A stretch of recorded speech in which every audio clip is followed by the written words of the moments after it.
Qui dit collectivité dit attention aux poux. Ah, on adore quand la petite affichette sur le mur de l'école annonce « Les poux sont de retour, vérifiez la tête de vos enfants ». On a juste envie de pleurer. Alors aujourd'hui, je vous propose plutôt d'en rigoler, avec des albums à pouffer de rire.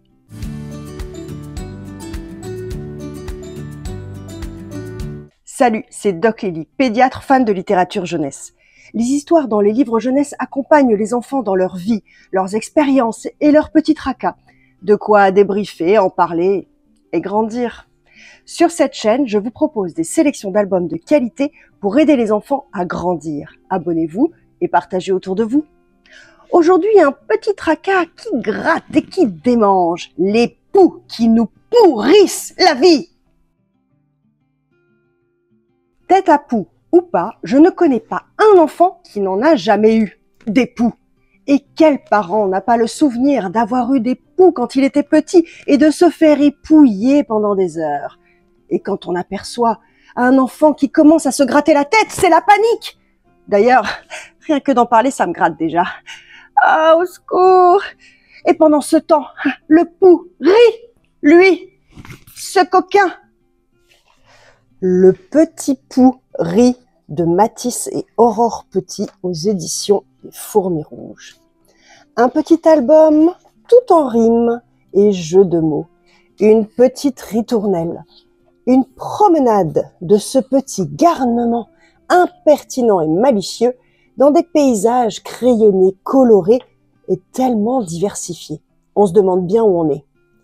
Comme c'est chouette, on se dit, cette petite balade, jusqu'à se comprendre qu'en fait, il se promène de tête en tête avec un jeu de mots final pour bien se moquer de nous. Je vous présente votre meilleur ami. Oui, je sais, c'est un enfer de passer ce mini-peigne, mais c'est la seule chose qui marche vraiment. Un shampoing adapté, acheté en parapharmacie, et un épouillage ensuite pour enlever les poux et les lentes, à renouveler sur plusieurs jours. Et pensez aussi à renouveler le shampoing une semaine après, histoire d'éliminer les survivants. On vend plein de remèdes miracles, mais à part cette technique-là, eh bien... Et pensez surtout à vérifier toutes les têtes de la famille et surtout à laver les linges de lit et les linges de toilette. Ouais, je sais, c'est la galère. Et on espère chaque année y échapper. Comme Valentine, qui elle a 118 poux. L'épouvantable histoire de Valentine et ses 118 poux, de Noémie Favard aux éditions Versant Sud.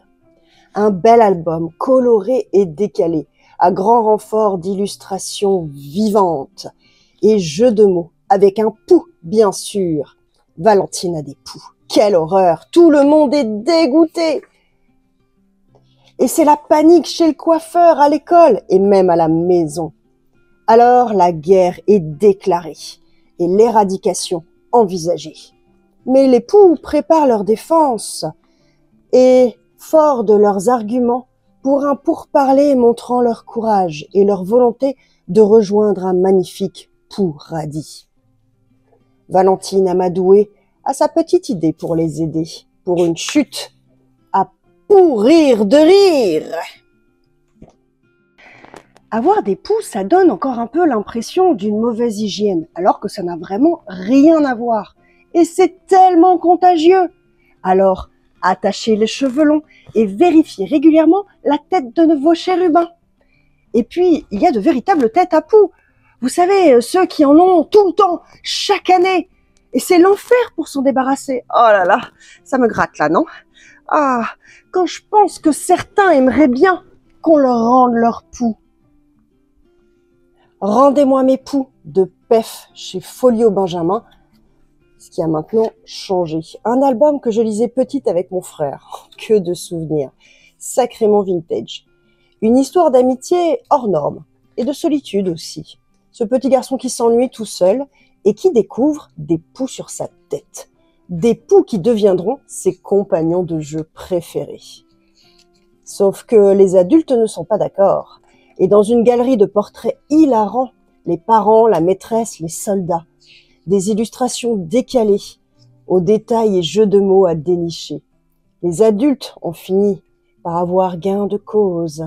Quelle tristesse, le voilà maintenant, comme les soldats, tout rasé. Mais en est-il vraiment débarrassé? Bon, on n'y échappe pas. On peut quand même en rigoler, non? Ah, ça me gratte là quand même, hein? Chérie, chérie, tu peux me regarder la tête là? Non, parce que vraiment ça me gratte. Si, si, je te jure. Oh là là, mon Dieu. Tu peux regarder s'il te plaît? Lire avec un enfant permet de parler de nos petits tracas et de les dédramatiser. Alors profitons-en.